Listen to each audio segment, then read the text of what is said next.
ومن سيئات أعمالنا من يهده الله فلا مضل له ومن يضلل فلا هادي له সকল জবান খুলে বলেন আশহাদু আল্লা ইলাহা ইল্লাল্লাহু ওয়াহদাহু লা শারীকা লাহু ওয়া আশহাদু আন্না মুহাম্মাদান আবদুহু ওয়া রাসূলুহু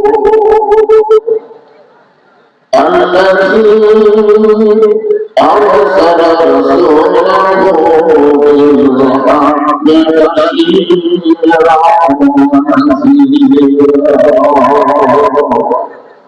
وداعيا إلى الله بإذنه وسراجا منيرا فقد قال الله تعالى في كلامه المجيد والفرقان الحميد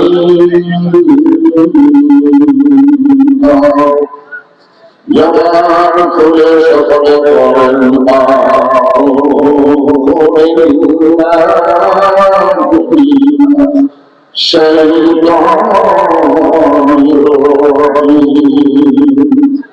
بسم الله الرحمن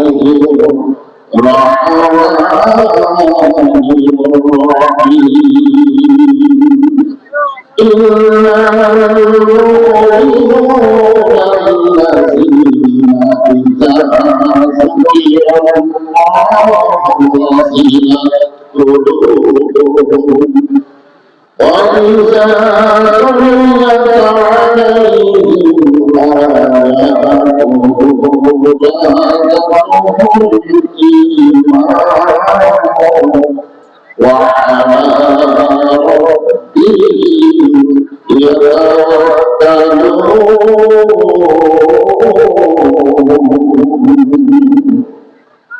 إن الله وملائكته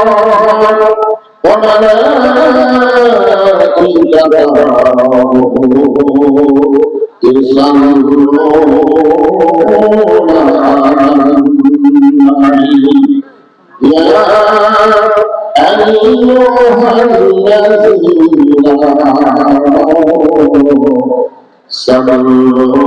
على النبي يا أيها الذين آمنوا صلوا عليه وسلموا تسليما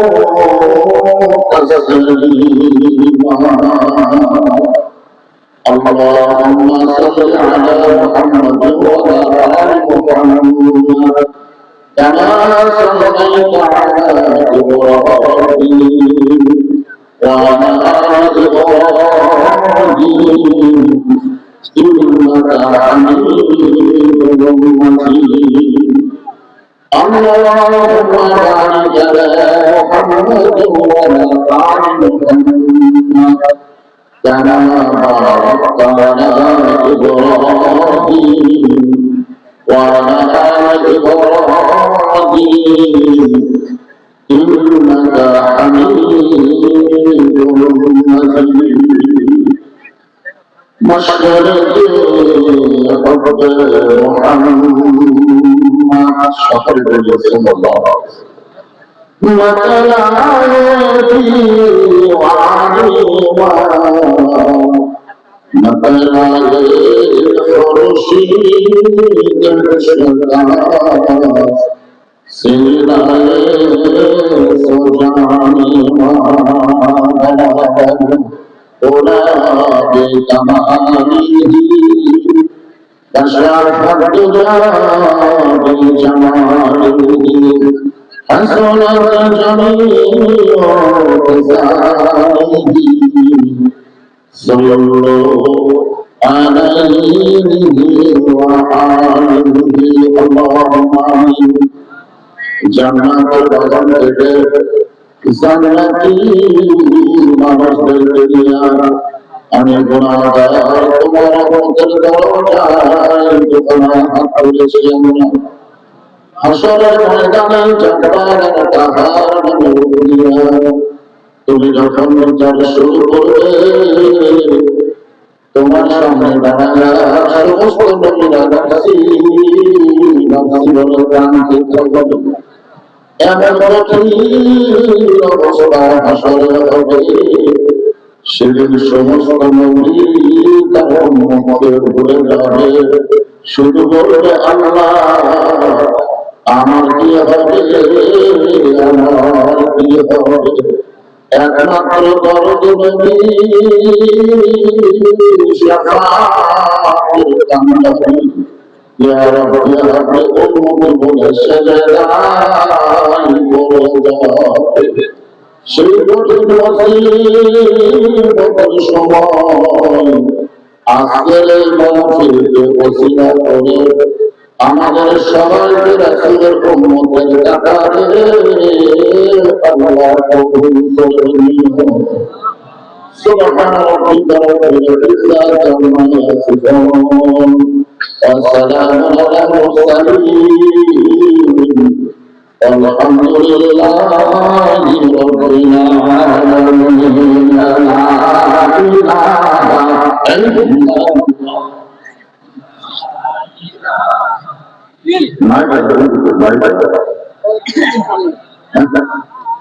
মাইকের সাউন্ড ঠিক হচ্ছে না, কারণ মাইকের সাথে সাউন্ড আছে, সাউন্ড নেই, দুটা এক করে এক করে। লা ইলাহা ইল্লাল্লাহ, লা ইলাহা।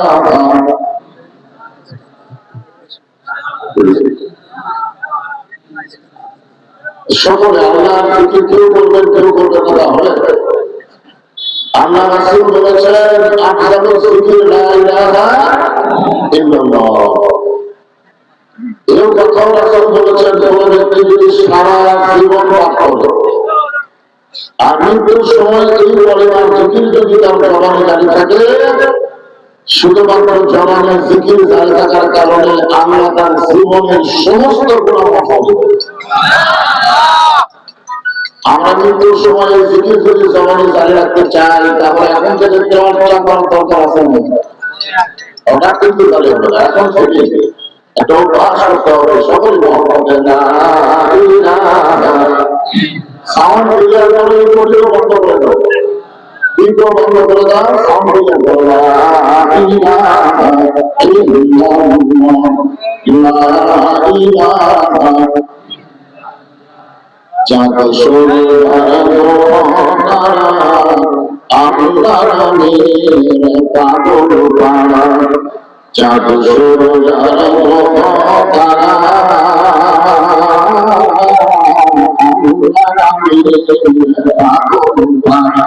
আমার এতই দয়া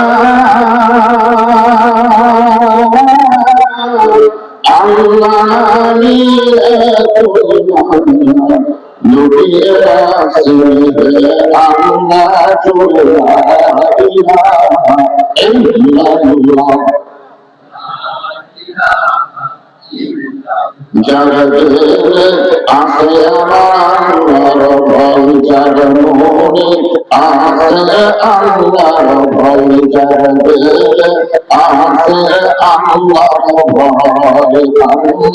আল্লাহ আল্লাহ সব শুনে আহার ভালো লাগে না, এই দুনিয়া ভালো লাগে না, ভালো লাগে শুধু আল্লাহ ইল্লাল্লাহ। লা ইলাহা ইল্লাল্লাহু মুহাম্মাদুর রাসূলুল্লাহ।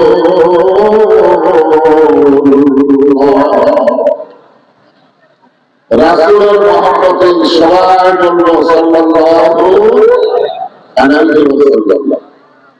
পার কুলিয়ার শাহপাড়া নুরানি হাফিজিয়া মাদ্রাসা এবং ইয়াতিমখানা তুমি প্রত্যেক আয়োজিত আজকের বাসরীয় মাহফিলে আল্লাহ তাআলা যিনাকে সম্মানিত সভাপতির আসনে কবুল করেছেন জনাব মোহাম্মদ সাইদ মোহাম্মদ মোল্লা। আজকের মাহফিলের সম্মানিত সভাপতিকে অন্তরের অন্তঃস্থল থেকে আমি শুভেচ্ছা জ্ঞাপন করছি। সম্মানিত সহসভাপতিবৃন্দ, আজকের মাহফিলের সম্মানিত প্রধান অতিথি, গণমানুষের জননেতা ডাক্তার ইকরামুল বারী টিপু, আজকের এই মাহফিলের সম্মানিত বিশেষ অতিথিবৃন্দ, সম্মানিত সুধীগণ, সম্মানিত ওলামায়ে কেরাম, আজকের এই মাহফিলে আমার সামনে যিনারা বসে আছেন, আল্লাহ যিনাদেরকে পছন্দ করে দয়া করে এই জান্নাতের বাগানে কবুল করেছেন। সম্মানিত মা বোনেরা, মাইন্ডে সাউন্ড বারবার করতেছে, ডিস্টার্ব করলে কিন্তু তোমার মাইন্ডে চলবে, এলাকার লোকেরা ভালো নেবে। কোন সাইজ না হলে ওদের ব্যাপারে কোনো কমপ্লেন নেই, কারণ সব মাইকে আমার রাখতে হবে, সব মাইকে। এই মুড়ি বেচা মাইকি পায়ে পড়া ধরে না, আইসক্রিম বেচা মাইকে বন্ধ। তুমি আজকে কি করতে চাই? বিসমিল্লাহ করে দাও, বিসমিল্লাহ বিসমিল্লাহ বিসমিল্লাহ করে সহ্য করো।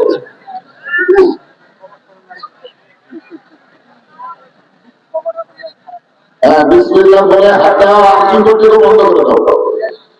আর সাউন্ড বক্সের সাউন্ড যদি নিতে চাও, মাইকের সাউন্ড বক্স অ্যাডজাস্ট করো, তাহলে সাউন্ড হবে না, সবাই শুনতে ভালো লাগে। আল্লাহ তাআলা আমাদেরকে আমাদের বাড়ি আমাদের ঘুমকে বাঁচিয়ে কোরআন হাদিসের মহব্বত পরিচয়ের মধ্যে নিয়ে এই জান্নাতের বাগানে কবুল করেছেন। আমরা সে আল্লাহর উপরে খুশি না বেজার? তাহলে জবান খুলে সমস্যা নেই, সকলে বলবো রব্বানা লাকাল হামদ হামদান কাসীরান তাইয়িবান মুবারাকান ফীহি। আমরা প্রশংসা করলাম, কেন করলাম? যে আল্লাহ আমাদের শরীরটাকে ভালো রাখছেন, শুধু শরীরটাও ভালো রাখেন, মনটাও আলহামদুলিল্লাহ ভালো আছে। আমি আপনাদের এই নওগাঁ জেলায় ওয়াজ করতে গিয়ে দেখতেছি এই কেয়ারের ক্রাইসিস হওয়ার পর থেকে মোটর সাইকেল খুব কম আসতেছে। আমার শ্রোতাদের মধ্যে একদম মোটর সাইকেল আছে, এবং প্রত্যেক 200-300 প্রত্যেকটা মাহফিলে পাওয়া যাবে। দূর দরাজ থেকে মোটর সাইকেল কাছে দেখা যায় এক মোটর সাইকেল ঠিক হয়ে যায়, ঠিক হবে। কিন্তু এই কিছুদিন হলে বাবা এই মোটর সাইকেল ওয়ালারা মাহফিল না এসে গেলে তেলের পাম্পে ভিড় করতেছে। তেল পাবে রাত 3টায়, মাগরিব থেকে সিরিয়ালে সকালে আসে। কি একটা করুণ অবস্থা। আমরা সে অবস্থা থেকে বের হয়ে আমাদের বাড়ি আমাদের ঘুমকে বাদ দিয়ে এই জান্নাতের বাগানে আল্লাহ কবুল করেছেন। খুশি না বেজার? জবান করে বলে আলহামদুলিল্লাহ।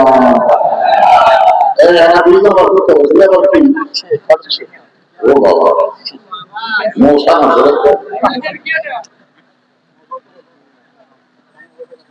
আমরা আল্লাহর প্রশংসা এই কারণে করবো, খুব খেয়াল করে শোনে, রাগ বেশি হয়ে গেছে।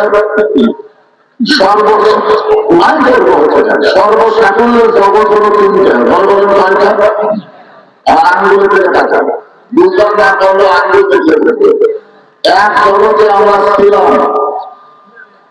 এক জগতে আমরা আছি, আর জগতে আমরা যাব।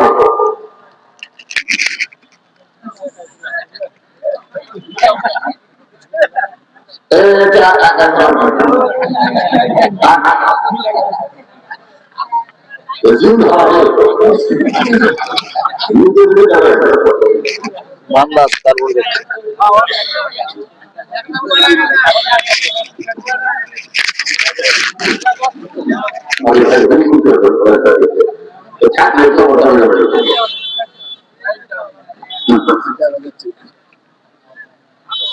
আচ্ছা বাবা ও তো খেলা গেছে কি ঠিক করে মাথা তো ঠিক ঠিক আছে না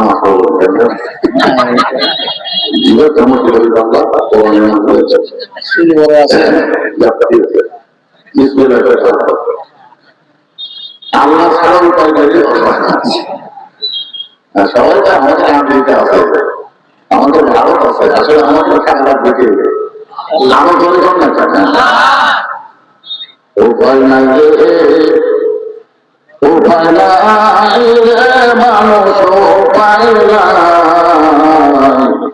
আল্লাহ আমার উপায় নাই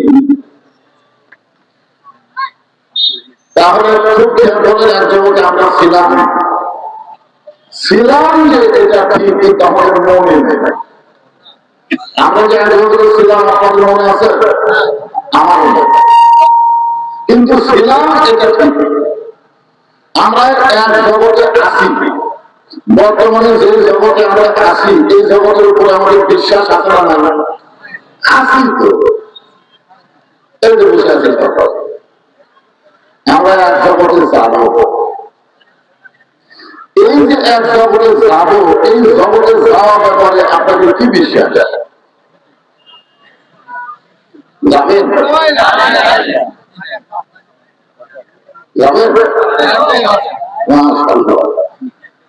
যেভাবে আমাদের চাল চলব আমরা যেভাবে চলতেছি তাকে বলে হয় যাওয়ার কথাটা ভুলে গেছি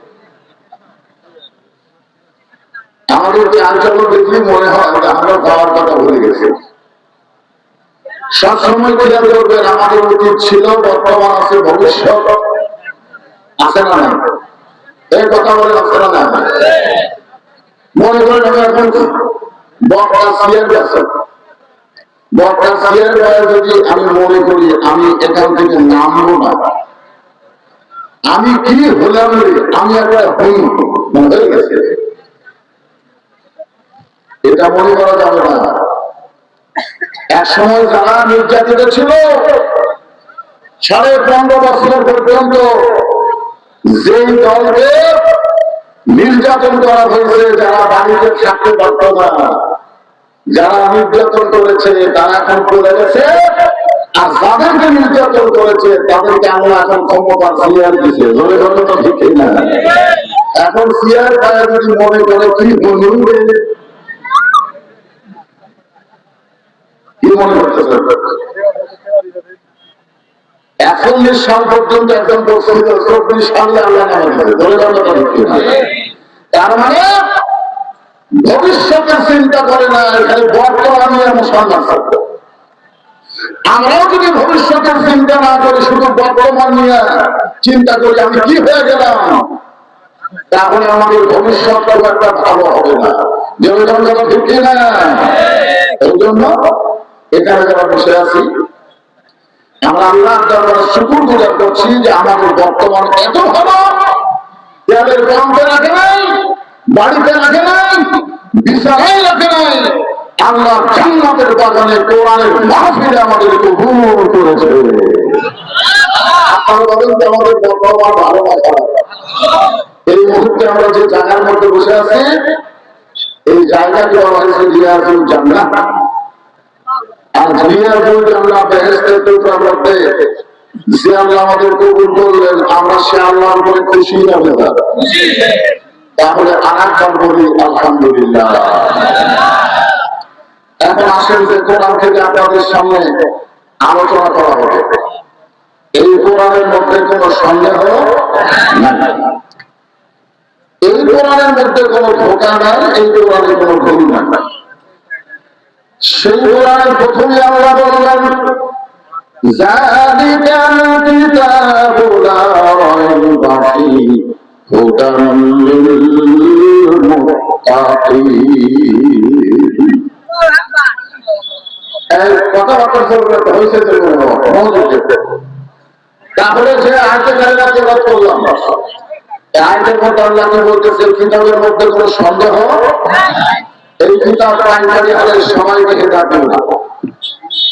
এই কোরআন থেকে সবাই হেদায়েত পাবে না। অনেকেই কোরআন শরীফ শুনবে ঠিকই, কিন্তু আল্লাহর কোরআনকে গ্রহণ করবে না। আপনারা যেভাবে শুনতেছেন, এর চাইতেও একজন ভালো শ্রোতা ছিল, যার নাম হলো আবু জেহেল। বলে বলে নাম কি? আপনারা তো বসে থেকে মজা করে শুনতেছেন। আপনারা আলোতে বসেছেন, বক্তার সামনে বসেছেন, আর আবু জেহেল বসার সুযোগ পায়নি, বক্তার সামনে বসেও শোনেনি। একেবারে পিছন থেকে অন্ধকারে চোরের মতন চুপি চুপি সারা আল্লাহ নবীর কোরআন তেলাওয়াত শুনেছে। সকালবেলা গিয়ে মিটিং এর মধ্যে মুখ ফসকে পড়ে ফেলেছে, এত সুন্দর কোরআনের বাণী, রাতটা কোন দিক দিয়ে গেল আমি বুঝবারই পারি। আপনার বলেন তো, আবু জেহেল কি কোরআনের বিরুদ্ধে করেছে? বরং কোরআনের পক্ষেই করেছে। এত সুন্দর কোরআনের বাণী, রাতটা কোন দিক দিয়ে গেল আমি বুঝবারই পারি। আমার সুফিয়ান বলেন, যে কোরআন শুনতে রাত কোন দিক দিয়ে যায় বোঝা যায় না, সেই কোরআন গ্রহণ করলে অসুবিধা কি? যে কোরআন শুনতে এত ভালো লাগে, সে কোরআন ধরলে অসুবিধা কি? আমি বলতেছে, এই কোরআন ধরলে তো আমার ভুয়া নেতৃত্ব চলবে না, আসল নেতা হয়ে যাবে আব্দুল্লাহ এতিম বোমা। আজকে আমাদের বাংলাদেশে অনেকেই আল্লাহর কোরআন শোনে, কিন্তু বাস্তব জীবনে আল্লাহর কোরআন অনুযায়ী চলবার চায় না। কথা ঠিক কিনা? আপনারা বলেন তো, এখানে কি বলতেছে? হুদাল্লাহিল মুত্তাকিন, কোরআন কাদের জন্য? যারা মুত্তাকি হবে। এই মুত্তাকি সম্পর্কে আল্লাহ বলতেছেন, ইয়া আইয়ুহাল্লাযীনা আমানু তাকুল্লাহা হাক্কা তুকাতিহি ওয়া লা তামুতুন্না ইল্লা ওয়া আনতুম মুসলিমুন। একজন আল্লাহ আকবার। আল্লাহ আকবার যে একজনের জন্য না, সবার জন্য। আপনি যখন জন্মগ্রহণ করছেন তখন আপনার ডান কান্দে আযান দিয়েছে আল্লাহ আকবার বলে, বাম কান্দে আল্লাহ আকবার বলে আকামত দিয়েছে। আমি আপনি যখন মরে যাব, আমাদের লাশকে সামনে রেখে জানাজা করার ইমাম আল্লাহ আকবার দিয়ে শুরু করবে। বলে জন্মের সময় আল্লাহ আকবার, মরার সময় আল্লাহ আকবার, নাচ আমি কি জয় বাংলা। মাঝখানে আল্লাহ আকবার কি বলবেন না? না বলেন, না বলেন। আল্লাহ নবীকে বলেছেন, রব্বাকা ফাকাব্বির, তোমার রবের তুমি তাকবীর দাও। নবীকে আল্লাহ যদি তাকবীর দেওয়ার বলে, আর নবীর উম্মত হয়ে আল্লাহ আকবার বলতে কি আপনাদের আপত্তি হয়? বললে বলবেন, না বললেন কেউ বলবেন না। মাঝখানে আল্লাহ আকবারকে বদল করতে হবে। একটু মনোযোগ দিয়ে শুনবেন। আল্লাহ বলে, আমার ইমানদার, আমার বিশ্বাস যদি তোমাদের পরিবারের মধ্যে ধারণ করতে চাও, তোমার মুত্তাকি হওয়ার জন্য 1 নম্বর আমল হচ্ছে আত্মাকুল্লাহ, ভয় করতে হবে কার? বর্তমানে আমাদের বাংলাদেশে আমরা ভয় করি কার? বর্তমানে আমাদের বাংলাদেশে আমরা কার ভয় করতেছি? আল্লাহ। পুলিশের ভয়কে করা।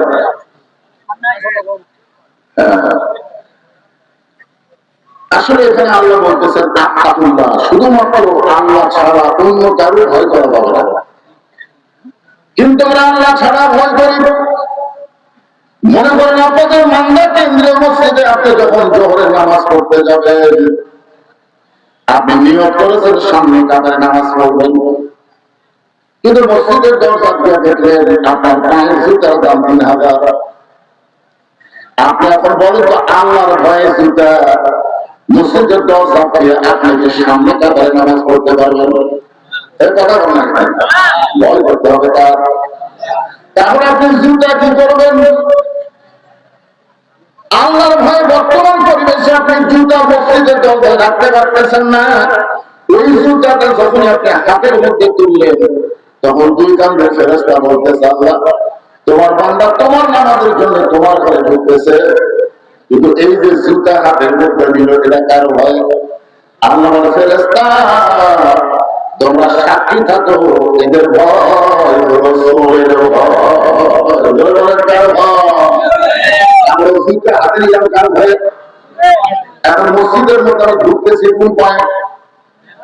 ডান পায়ে দোয়া করতেছি আল্লাহুম্মা আফতাহলি আবওয়াব রাহমাতিক।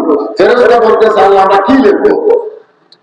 আল্লাহ বলতেছেন সূরের ভয় আল্লাহর ভয় একই কলিজার মধ্যে যদি থাকে তার নামাজ কবুল হয় না। তো নামাজ যদি আমরা কবুল করতে চাই তাহলে এই 90 মুসলমান দেশে কোন সূরের ভয় করা যাবে?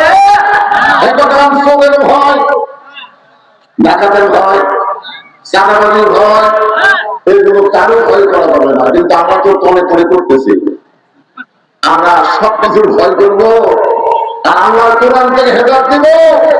আল্লাহ বলেছেন হুদাল লিল মুত্তাকিন, এই কোরআন থেকে হেদায়েত পেতে গেলে মুত্তাকি হওয়া লাগবে। এখন বলেন আমাদের বাংলাদেশে যদি আমরা আল্লাহর ভয়টা সবসময় ধরে রাখতে চাই তাহলে শুধু কোরআন শুনলে হবে না, এই কোরআনকে বাস্তব জীবনে গ্রহণ করা লাগবে। আল্লাহর কোরআন যখন বাস্তব জীবনে গ্রহণ হবে তখন নেতা কেমন হবে, কর্মী কেমন হবে, আমরা এখন পর্যন্ত বাংলার মুসলমান দেখতে পাইলাম না। আজকে আপনাদের প্রধান অতিথি উনি হচ্ছেন আপনাদের এমপি। দরকার কথা ঠিক কিনা কথা বলে ভাইজান, এমপি না উনি আসে না, কিন্তু আমার প্রতিনিধি এসেছেন। উনি যত বড়ই এমপি হোক না কেন বাংলাটা আরো করে বলেন যে রাস্তায় একটা ভিক্ষা করে ওই যত গরিব ফকির হোক না কেন বাংলাটা। আপনার বলেন তো ওই এমপি ওই ফকির যদি জোহর নামাজ জামাতে আদায় করতে চায় তাহলে এমপির জন্য সামনে কাতার, ফকিরের জন্য দ্বিতীয় কাতার, এরকম কোন কথা কি ইসলামে আছে?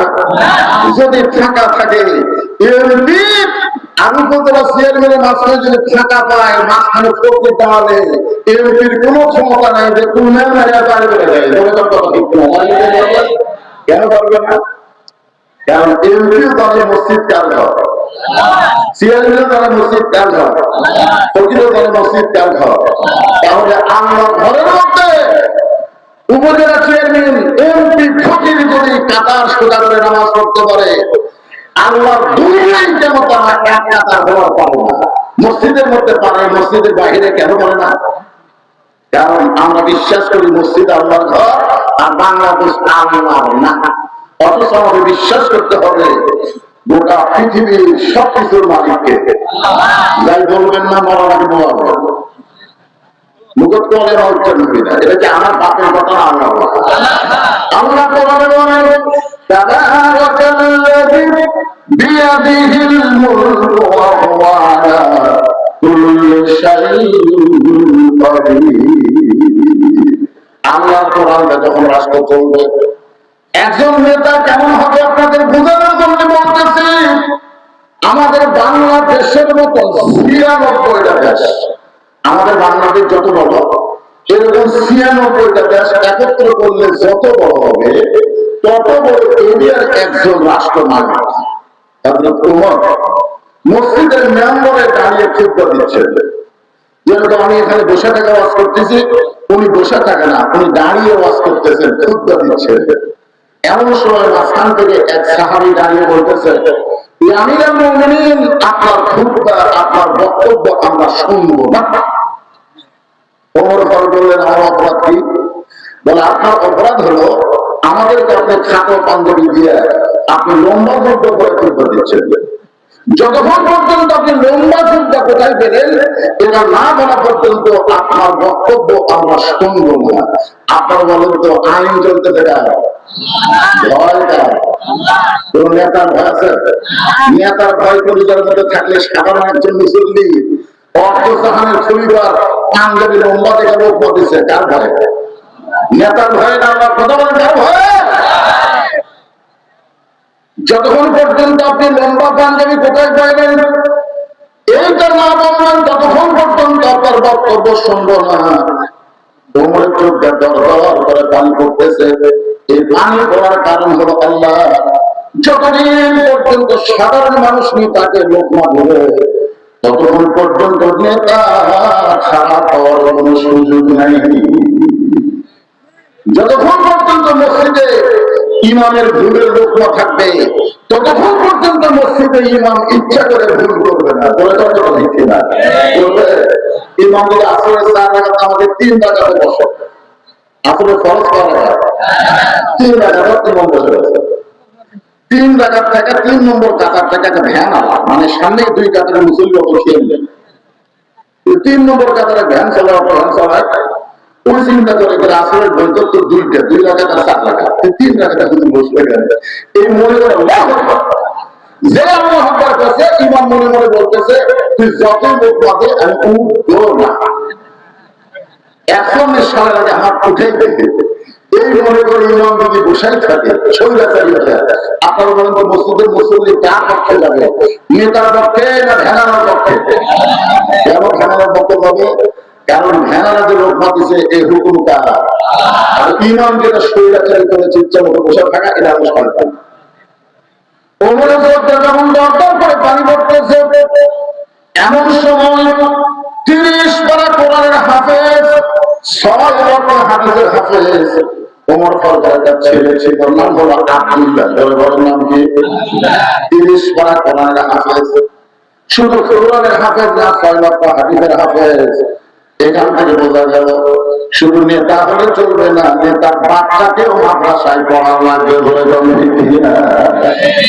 আজকে যদি কেউ সন্তান হাফেজে মাদ্রাসায় পড়তো, আজকে সিএমের ব্যাপারে মাথা যদি আমি পাঠিয়ে দিবার পারতাম, আজকে যদি মেম্বরের ছেলে মাদ্রাসায় ভর্তি হতো তাহলে শুধু এই মাদ্রাসায় গরিব সন্তান হতো না, ধুমের সন্তান যখন মাদ্রাসায় লেখাপড়া করতো তখন সংসদে প্রাইমারি বিল পাস হতো না, এই হাফেজি মাদ্রাসার কথা সংসদে উচ্চারণ হতো বলে না। কিন্তু খোঁজ নিয়ে দেখেন নেতার ছেলে হাফেজ নাই, নেতার ছেলে হাফেজ নাই, যত আমরা পাগড়ি বাঁধছি খালি গরিবের সন্তান। ওমর ফারুক হচ্ছে অর্থজাহানের খলিফা, আর তার ছেলে হচ্ছে 30 পারা কোরআনের হাফেজ, 6 লক্ষ হাদিসের হাফেজ। ওরা বলবেন না বাবা পাশে দাঁড়ায় বলতেছে, রে নবীর সাহাবীরা, আমার বাবার লম্বা যুদ্ধ দেখে তোমরা লোকমা দিয়ে চলতে বন্ধ করে দিয়েছো, তোমরা খাটো পাঞ্জাবি হলো নতুন কাপড় পরে নামাজ পড়তে এসেছো, আমার পরনের দিকে তাকায় দেখো আমার পরনে নতুন কোনো কাপড় নাই। এমন সময় ওসমান গনি দাঁড়ায় গেছে। ওসমান গনি, ওই সময় ওসমান গনি হচ্ছেন অর্থমন্ত্রী। ওমর ফারুক যখন খলিফা ছিলেন ওই সময় অর্থমন্ত্রীর নাম কি? ওসমান গনি। ওসমান গনি জানিয়ে বলেন, আব্দুল্লাহ আজকে জুমার দিনে সবাই নতুন পোশাক পরে নামাজ পড়তে আসে আর তুমি পুরাতন কাপড় পরছো কেন? আব্দুল্লাহ বলতেছে আজকে যদি নতুন কাপড় পরতাম তাহলে আমার বাবার যুগটা লম্বা হতো না। রে নবীর সাহাবীরা, তোমরা হয়তো সবাই জানো না আমার বাবা যেদিন থেকে মদিনার খলিফার দায়িত্ব পাইছে, আমি সন্তান হিসাবে বলতেছি আমার বাবার চাইতে নরম কোন মানুষ দুনিয়াতে না। আল্লাহ রাসূল বলেছেন আমার ওমর যে রাস্তা দিয়ে যায় ওই রাস্তা দিয়ে শয়তান 40 দিন যাইতে পারবে। যে রাস্তা দিয়ে হলো ওমর যায় ওই রাস্তা দিয়ে শয়তান 40 দিন যাইতে পারবে। এটা কখন বলেছেন? যখন হযরত ওমর নবীর সাহাবী ছিলেন। কিন্তু হযরত ওমর যখন মদিনার খলিফা হয়েছেন, দায়িত্ব পাইছেন, আব্দুল্লাহ বলতেছে আমার বাবার চাইতে নরম কোনো মানুষ আমি দেখি নাই। তার মানে বোঝা গেল ইসলামের দায়িত্ব পাওয়ার আগে মানুষ গরম থাকতে পারে, কিন্তু দায়িত্ব পাওয়ার পরে আর গরম থাকে না। ওই মানুষটাকে নরম হতে বাধ্য হওয়া লাগে। আর আমাদের বাংলাদেশে দায়িত্ব পাওয়ার আগে হচ্ছে নরম, আর দায়িত্ব পাওয়ার পরে হচ্ছে গরম। এতই নরম বুঝলেন, গাড়ির থেকে না ফকিরক সামান্য নেতা ভোটে রাখা ফকির খালি সারা দিনের মন টাকা নেতা বলে চাষা কি দেখে বলে কাজ সালাম দিলেন আপনাকে দিলাম তো ভিক্ষে করে ভোটের আগে আপনিও যা হামিল করলেন আসুন চাচা। ফকির এক টানে বুকের মধ্যে নিয়ে কোলাকুলি করতেছে। ফকির বলতেছে, আল্লাহ শপথ করে বলতেছি, তোমার মতন ভালো মানুষ দুনিয়াতে, আমার ভোটটা তোমাকে দিব। তুমি গাড়ি থেকে নেমে আমার মতন ফকিরের বুকের মধ্যে নাও, তোমার সাথে ভালো মানুষ আছে। ফকির ভিক্ষা করে আপনারা দিতে গাড়িতে বলছিল, সবাইকে রাখতে বলতেছে, ওই নেতার মতন ভালো মানুষ জীবন মেলে আমার মতন ফকিরের বুকের মধ্যে দিয়ে ঘুরতেছে, সবাই ভোট দেওয়া লাগে। কি বলবো? ফকিরের জন্য সবাই করে না ভাই, তুমি যখন জোগাড় করছো আরো সবাই সব ফকির ভোট নেতা এখন ইহুদি হয়ে গেছে। কিছুদিন পরে নেতা এলাকার বেড়া বেড়াচ্ছে, ফকির মশান নেতা, যে নেতা ভোটের আগে আমার ঢুকুত নিচ্ছে, ভোটের পরে আমার পুরো তুলবি, এই করে ফকির দুর্বল নেতার কাছে ফকিরা যাওয়ার সময় দেখে চান্সের ভিড়ে নেতা দেখাই না।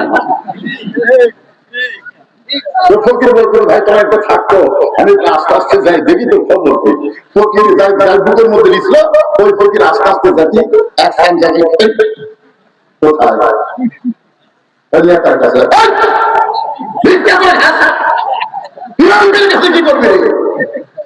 আরে পাগলা, ভোটের আগে আমার বুকের মধ্যে নিচ্ছে, ভোটের আগে নিচ্ছে, কিন্তু ভোটের পর মানুষের তৈরি আইন যখন চলবে তখন নেতারা ভোটের আগে নরম হবে, কিন্তু ভোটের পরে আর নরম থাকবে না। আর আল্লাহর কোরআন যখন রাষ্ট্র চলবে তখন আগে নেতা গরম থাকলেও দায়িত্ব পাওয়ার পরে নেতা নরম হয়ে যাবে। ধরে কথা ঠিক না? আব্দুল ইবনে ওমর বলতেছেন, আমার বাবা যেদিন থেকে মদিনার খলিফার দায়িত্ব পাইছে সেদিন থেকে আমার বাবার চাইতে নরম কোন মানুষ আমি আর দুনিয়াতে দেখি নাই। কেমন নরম হজরত ওমর একদিন গভীর রাতে মদিনার অলিয়ে গলি ঘুরতেছেন মানুষের দুঃখ কষ্ট দেখার জন্য। হঠাৎ হজরত ওমর দেখতে পায় মরুভূমির মধ্যে তাবু টাঙ্গানো, তাবুর সামনে একটা পুরুষ খালি অস্থির হয়ে ঘুরতেছে। ওমর ফারুক দেখতেছে তাবু টাঙ্গানো, তাবুর বাহিরে একটা পুরুষ মানুষ অস্থির হয়ে ঘুরতেছে, অস্থিত্ব করে। এখন বর্তমানে মেয়ে মানুষের স্থির আর মরদ মানুষের অস্থির, বিশেষ করে যাদের মরদ সাইজ আছে একটাও বাইক নেই, একটাও স্থির নেই, অস্থির। সেদিন আমাকে একদিন বললো, একে টানতে ভরাইতে আছে, মুমিন নেই, সবাই একটা বয়স করতে হবে। চাবি তুলে দেখে, কে ভাই কত? 300 টাকা, 50 টাকা দিদি টানতে উঠে তোমার টানতে অস্থির হয়ে গেছে। আসলে শোনেন, পুরুষ মানুষ অস্থির হতে হবে না, মেয়ে মানুষ অস্থির হওয়ার কারণে হাওয়া গন্ডগোল ফল খাচ্ছে। আমার আগে আকার ভাই আপনাকে শুনে ধরে কথাটা ঠিক কিনা? আদৌ আমার সাল্লাহকে অস্থির হচ্ছে। আমরা পুরুষ মানুষ, আমরা অস্থির হলে চলবে না, আমাদের স্থির থাকা লাগবে। স্থির আমরা যদি স্থির থাকি গোটা বাংলাদেশ স্থির হবে। ওমর ফারুক দেখলেন লোকটা অস্থির হয়ে একবার উত্তরে যায়, দক্ষিণে যায়। আল্লাহ রাসূল বলেছেন, কাউকে যদি তুমি শান্তি দেওয়ার চাও তাহলে কথাবার্তা বলার আগে সালাম দেবে। দরকার কি দাও? আপনি শুধু জীবিত মানুষ না, সালাম কিন্তু খালি জীবিত মানুষকে দেওয়া না, আপনি যদি কবরের পাশে দিয়েও যান সালামের কথা আছে না? দোকানে কোনো জ্যাঠা মানুষ আছে? তারপর শান্তির জন্য সবচাইতে বড় দোয়ার মাত্র সালাম। আল্লাহ রাসূল বলেছেন, কেউ যদি কবর জিয়ারত করতে চায় সে সালাম না দিয়ে যতই দোয়া করুক একটা দোয়া কবুল হবে না, আগে সালাম দিয়ে তারপরে দোয়া শুরু করা লাগবে। আমার কথা বুঝতে পারলে? তাহলে কবরের পাশে দিয়ে যাইতে আপনাকে কি বলা লাগবে? মাশাআল্লাহ, আসসালামু আলাইকুম ইয়া আহলাল কুবুর। আমি এখানে তো এই বছরে কয় বছর হচ্ছে? না 3 বছর, বেশি হয়ে গেছে, 4-5 বছর।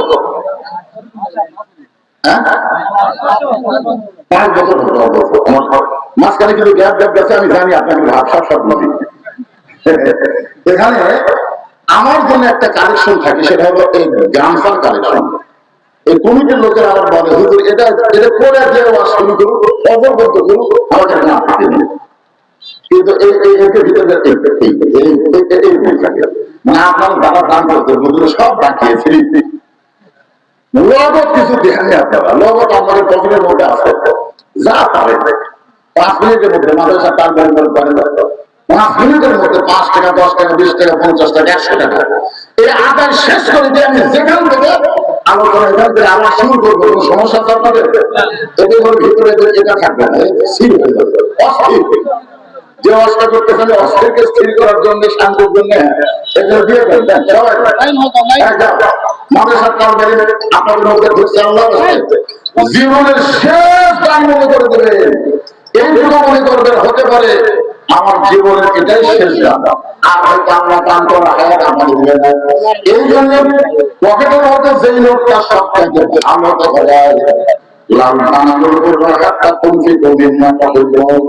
আল্লাহ কোরআনে বলেছেন তুমি যেইটাকে মহব্বত করো ওইটাই তুমি আল্লাহ রাস্তায় খরচ করো। আপনার পকেটে 3টা নোট আছে, 50 টাকা 100 টাকা 200 টাকা, আপনি 3টার মধ্যে কোনটা দিবেন? না দিবেনই না। না না, আপনার মন কি বলবো? আল্লাহ কি বলতেছে তুমি যেইটাকে মহব্বত করো ওইটাই দেওয়া, কারণ আমার জন্য তো না, আমার কোনো কিছু দরকার নাই। তুমি যেইটা দান করবে ওইটাই তোমার জন্য জান্নাতে আল্লাহ তাআলা অ্যাকাউন্ট করে দিবে। সুবহানাল্লাহ। দুনিয়া থেকে জান্নাতের জন্য অ্যাকাউন্ট করা হলো আল্লাহ রাস্তায় দান করা। এই সাইডে একটা ছাত্র জানি কি খবর, এর থেকে দিয়ে নাই, রাত অনেক হয়ে গেছে, বেশি সময় তো আর দেওয়া দরকার, জনগণ বিরক্ত হবে। এই জন্য এই সাইডে 5 মিনিটের মধ্যে আদায় কমপ্লিট করে লাগবে। আমার মা বোনদের কাছেও আদায় হবে। আমার মায়েরা আদাউল ভাইয়ের তো আপনাকে ওয়াজ শোনায়নি, কিন্তু আমি শোনাবো ইনশাআল্লাহ। আমার এমন কোনো ওয়াজ নাই যেখানে মেয়েদের ওয়াজ হয়নি, এরকম কোনো ওয়াজ হয়। অবশ্যই মা বোনদের ওয়াজ অবশ্যই আছে। আমার মা বোনদের প্রাণ ধরে ওয়াজ শোনাবো। এই জন্য আপনারা আল্লাহ রাস্তায় দান করবেন। আর কিছু বছরের নাই আমার হাতে আপনারা কিন্তু কোরআন শরীফ দান করেন। যে কয়বার আছি এই মাদ্রাসার জন্য আপনাদের কাছে আমি কোরআন শরীফ চাইছি। বাজারে গিয়ে কোরআন শরীফ কেনার দরকার নেই, মাত্র 500 টাকা দিবেন, আল্লাহ রাস্তায় একটা কোরআন শরীফ দান করার সওয়াব আল্লাহ আপনার আমল-নামায় দিবে। যাদের বাপ মা কবর গেছে এই কোরআন দেওয়ার কারণে আল্লাহ তাদের বাপ মা কবরকে জান্নাত বানায় দেবে। পৃথিবীর সবচাইতে বড় দান নবীর মাদ্রাসায় একটা কোরআন শরীফ দেওয়া, এর চাইতে বড় দাম আর পৃথিবীতে নাই। আপনার পকেটে যদি 500 টাকা থাকে তাহলে আপনি এখানে একটা 500 টাকা নোট দিবেন, একটা কোরআন দানের সওয়াব আল্লাহ আপনাদেরকে দান করবে।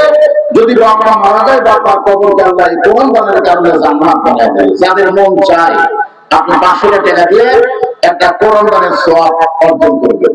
যে ব্যক্তি একটা কোরআন শরীফ বাবা 500 টাকা প্রথম দেবে, আর দেখার দিকে যত মানুষ দান করবে প্রত্যেকটা মানুষের দানের একটা সওয়াবের অংশ আল্লাহ তাকে দিয়ে দিবেন। এখানে প্রথমকে পারেন দেখে তো 500 টাকা দিয়ে সর্বপ্রথম কোরআনের উপর কোনো দাম আছে? এই মাদ্রাসা একটা কোরআন শরীফ বাবা 500 টাকা, কোন আল্লাহ পাগল করেন যে হুজুর আমি আল্লাহর কোরআন বাবা 500 টাকা দিয়ে দিলাম। আপনি খালি শুরু করেন, এরপর থেকে দেখবেন যারাই দিলে সওয়াব তো তারা পাবেই পাবে, কিন্তু আপনি শুরু করে দিলেন আপনি সওয়াবের একটা অংশ অটোমেটিক আমরা আপনাকে দিয়ে দেবে। একটু জুড়ে ধরেন লা ইলাহা ইল্লাল্লাহ, লা ইলাহা ইল্লাল্লাহ, জুড়ে লা ইলাহা ইল্লাল্লাহ, লা ইলাহা। এমন জায়গা ভাই আছে আমার হাত খবর করতে লাগে। আর মায়ের জন্য দোয়া করবেন, আর মা খুশি, মা অসুস্থ, মায়ের জন্য দোয়া চাই। আমার ভাই কোরআন শরীফ বাবা 500 টাকা দান করছে, সবাই প্রাণ খুলে দোয়া করবো আল্লাহ তার মাকে পরিপূর্ণ সুস্থতা দান করে দেবেন। এই সাইড থেকে আমার আরেক ভাই কোরআন শরীফ বাবা 500 টাকা ছোট মানুষ দিয়ে দেবেন। মাশাআল্লাহ, কোরআন শরীফ বাবা 500 টাকা দান করলো, আল্লাহ তার নেক আশা দোয়া করে আল্লাহ কত হয় আপনি সব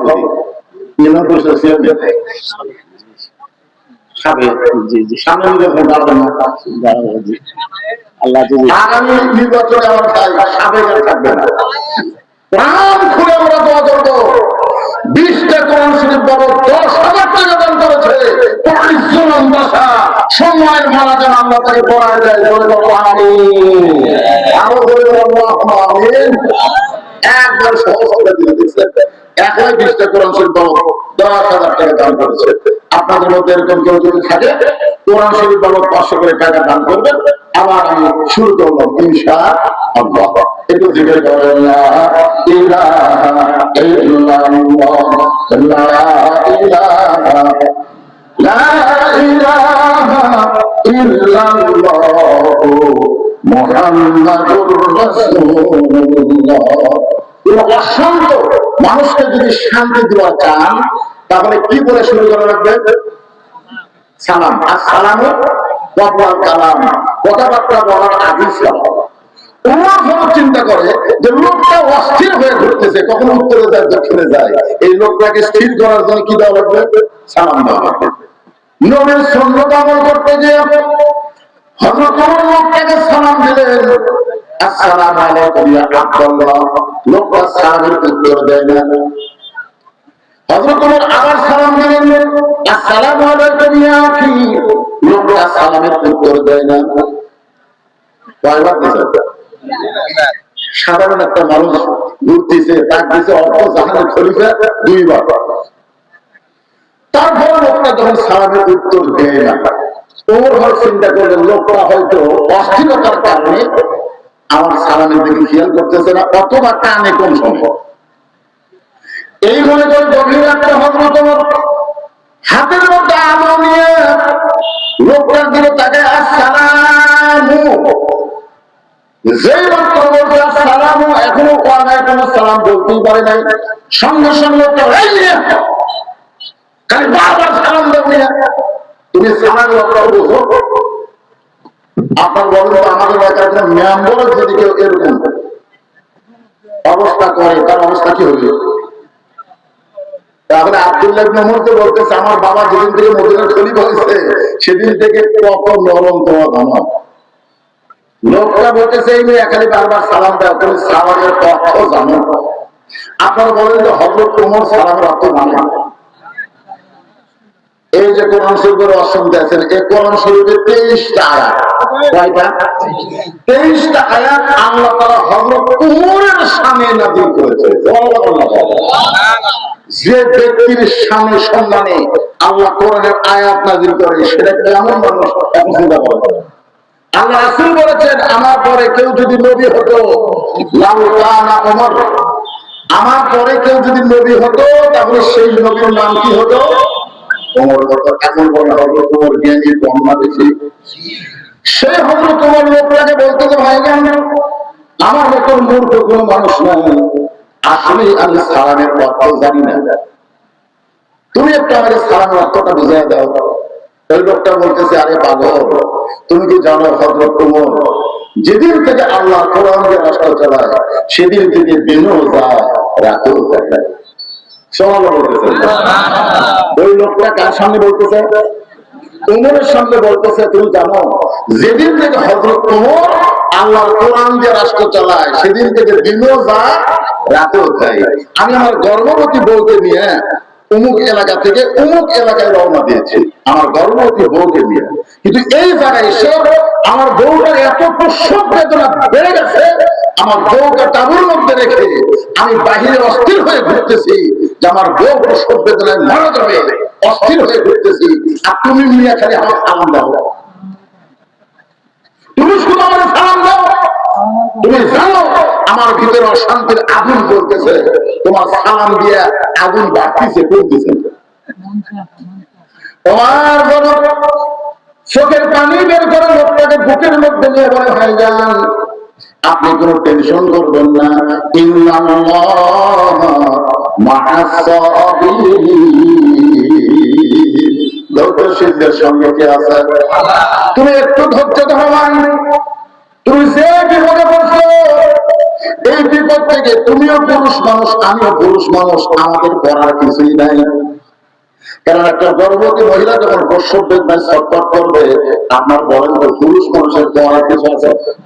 তুমিও পুরুষ মানুষ, তুমিও কিছু করতে পারবো না, আমিও পুরুষ মানুষ, আমিও কিছু করতে পারবো না। কিন্তু আমার বাড়িতে ভালো একটা ঝাঁকড়ি আছে, আমার বাড়িতে ভালো একটা ঝাঁকড়ি আছে, আমি এক দৌড়ে যাবো ওই ঝাঁকড়িকে নিয়ে এসে তোমার বিবির প্রসব ব্যথা লাঘব হবে ইনশাআল্লাহ। কয়বার সালাম দিছে? কয়বার সালাম দিছে? যে হুমকি মারছে সালামে অর্থ জানি নিয়ে আবার সেই লোকটাকে বলতেছে, আমার বাড়িতে ভালো একটা ধাত্রী আছে, এই কথা বলে হযরত ওমর একদম বাংলাদেশের মতন ৯৬ রাষ্ট্রের খলিফা হযরত ওমর এক দৌড়ে বাড়ির দরজায় গেছে।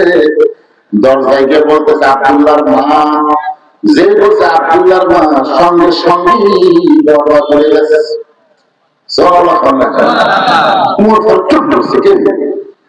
আমি দায়িত্ব পেয়েছি, আমি দায়িত্ব পাইয়া পাগল হয়ে মানুষের দুঃখ কষ্ট সারা জায়গায় জায়গায় দেখি, কিন্তু আমার বইয়ের দায়িত্ব কি? আমি ডাক দেওয়া মাত্রই দরজা খুলে দিল, বলে দিলি তো আমি তো জানি তুমি ঘরের মধ্যে ঘুম পাড়বে। আমি আব্দুল্লাহর মা বলার সঙ্গে সঙ্গে তুমি দরজা খুলে দিলে কেমন? আব্দুল্লাহর মা বলতেছে যেদিন থেকে আপনি দায়িত্ব পাওয়ার পরে পাগল হয়ে মানুষের দুঃখ কষ্ট সারা জেগে জেগে নিজের চোখে দেখেন, সেদিন থেকে আমি আর কোনোদিন বিছানায় ঘুমাই না। আমি সারা রাত দরজায় দাঁড়িয়ে আমার স্বামীর জন্য নিরাপত্তার দোয়া করি আল্লাহর কাছে। সঙ্গে সঙ্গে হযরত ওমর বউটাকে বুকের মধ্যে নিয়ে তখন একটা চুমা দিয়ে বললেন, নেতা যদি ভালো হওয়ার চায় তাহলে তোমার মতন ভালো বউ নেতাদের দরকার। আপনার বলেন তো ভালো নেতা হওয়ার গেলে বউকে হবে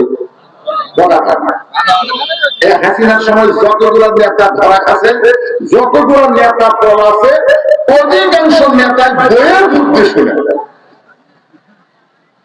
হ্যাঁ, অধিকাংশ নেতা তাকে জীবনে খেয়াল করে দেখেন, আমাকে সিংড়ার নাটকের মধ্যে পলক ধরা করলো, পলক পলক সঙ্গে পড়িয়া বাবা কান দেবে পলকের খবর ধরে ওর আর বোয়া করে দিয়ে এই পলকের বোয়া করবো জায়গা জানেন না? ও পলকের বোয়া কোন কেনাডা মজা মারতেছে।